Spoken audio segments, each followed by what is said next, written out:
Sorry for the bland backgrounds, but I didn't really feel like animating everything or really anything in this video because I don't know how well it's going to do, being the first video and whatnot.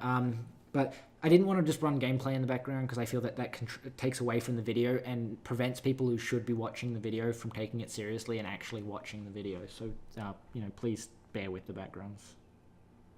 Dear society as a whole, I'd like to detail in the next couple of minutes how to stop sexual harassment in the workplace with 5 easy steps.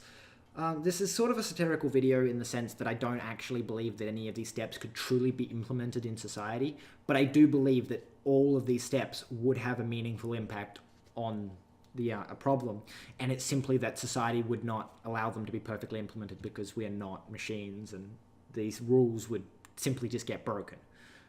But to begin with, my step 1 to fixing the problem is stop flirting at work. This is a simple solution of if nobody flirts at work, nobody can misinterpret flirting as sexual harassment, and nobody can then, form problems with sexual harassment because of this flirting.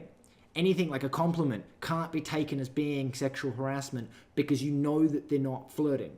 There are, of course, exceptions, and that's where the rule starts to break down, is people will still flirt. But if this rule was perfectly implemented, it would be as simple as running down a flowchart of, am I at work? Yes, then they're not flirting. It's that simple, like, it works, it's elegant, but it probably wouldn't be implemented. My second step for fixing this problem, which sort of relies on the first one, is stop crying wolf at nothing. The whole point of this step is that there's so much false sexual harassment claims made, partly because people don't understand what actual sexual harassment is, like the difference between sexual harassment, bullying, and just being nice, like paying someone a compliment and them taking that as you flirting and being sexual and whatnot. And that is where, feeds back to step 1. Are they flirting? No, because you're at work. And the whole thing with sexual harassment is you can't be sexual harassed at a pub or in a park because you don't have to be there. But if you're at work or at a public, at a government building, it is sexual harassment because you don't most of the time have a choice but to be there. And it leads to a lot of problems. And that's my whole thing with the false reporting, is it makes the real reports less believable. It also means that people are less likely to report what actually happened because they are victimized and they don't want to put things out when people don't believe them and other things like that. Step 3 is treat people with equity and not equality. The issue with equality is it treats everyone as if they're carbon copies of each other, and it's not how the world works. Treating people with equity means that you treat them equal to how they are. And the thing with that is it means that you make jokes with your friends who you know will like the jokes. Which, makes, very like, obviously you don't make jokes with people who you don't, aren't going to get the joke.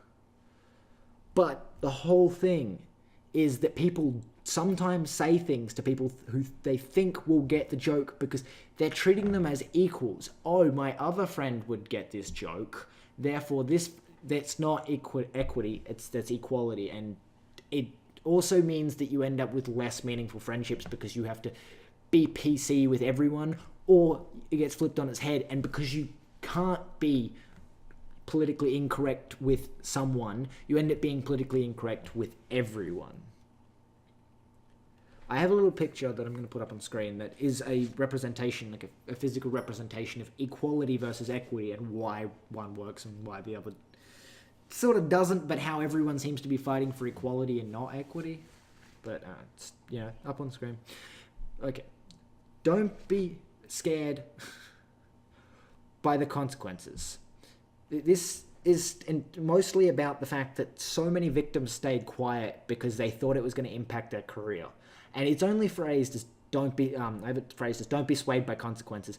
And that's only because I want it to apply to both genders, because men tend to have a problem of not coming forth from being ridiculed for, why weren't you enjoying it? That kind of situation. That happens a lot when it comes to men. Like, they get attacked for thinking that they had the right to report and what. But also, there's the problem that if women can make their way in the industry by doing this, and they don't report it, they're enabling the next generation who follows them to get abused. And in all regards, in my opinion, they're the problem.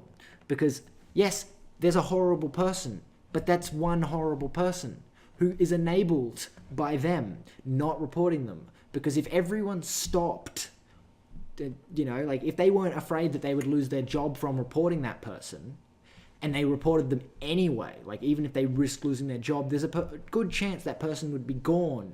Because the certain industries, like the film and media industry, can't survive without women. And the issue with that is that there's so many women stay quiet to boost their career. Like they didn't want to lose their position, but it's like that means the director stays where he is. Whereas if you reported him, if you lost your role and didn't get anywhere in the world, it means someone else did what you weren't going to do. And at least you aren't, to blame. Whereas in a lot of situations, if everyone stopped, the industry would have to change. It's a motion that has to be made. And also, we need to stop judging people for coming forward. Like, there's a whole thing about how some people didn't come forward with their sexual assault accusations because they were scared of the consequences and they were scared of how public ridicule would and all that.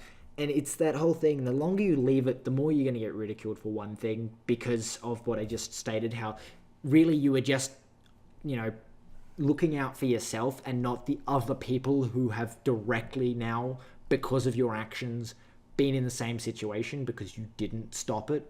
And it's not like you can really be censored, especially in today's day and age, because, the further back you go, the more it's like, it wouldn't have got out.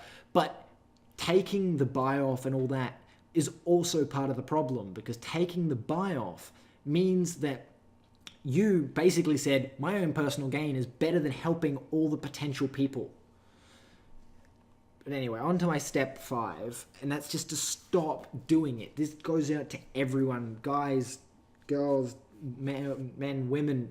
Just stop sexually harassing people. I keep saying sexually assaulting. Sexually harassing people, and the problem goes away. And I mean, it's the most satirical thing about this whole, is my 5th point is just don't do it, problem solved. But the whole thing is, first off, the 5th point relies on the entirety of the previous points, because don't misinterpret what people are saying, so have strict boundaries on what is acceptable. Don't attempt things. But most importantly is the equity over equality. Doctors aren't paid the same as nurses because doctors have to do a lot more training. It's just such an uneven field. And the issue is that we all seem to look at it as if it's flat. Or even worse, as if it's curved but we're at the bottom. As if everyone else has got better than us, even though they may have worked harder for it. And this is what the whole system, this whole 5-step process is about, is in some ways being as offensive as possible so that the video actually probably gets some outrage about it. And also to be as truly fixing the problem without actually being an implementable solution.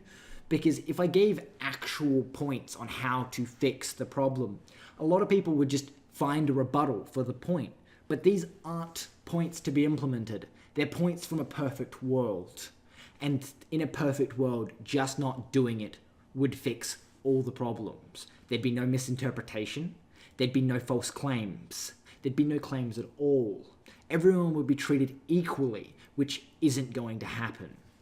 But hopefully this video at least made someone think differently about how the world works, because that was the whole thing. I was watching a few videos, and in one of them, one of the people I was watching pointed out that if you say something to a guy and you're a guy, it's completely different to if you said exactly the same thing to a girl. And it just blows my mind that our society is in this state, and it's never going to change unless everyone unanimously agrees, or at least majority agrees, how to change in such a way that it can actually take effect. I hope you enjoyed. Leave a comment or something telling me how I'm completely wrong or how you're completely on my side. And if this video does well, I'll make more videos doing this sort of scripted, not scripted reading of shit. And I'm signing off. Sincerely, Festus Fox. Please, anyone who's going to get mad at me for making this video, please read the script in the description, because it outlays things much more clearly and, you know, actually thought out. 'Cause most of this, we went off script for most of this.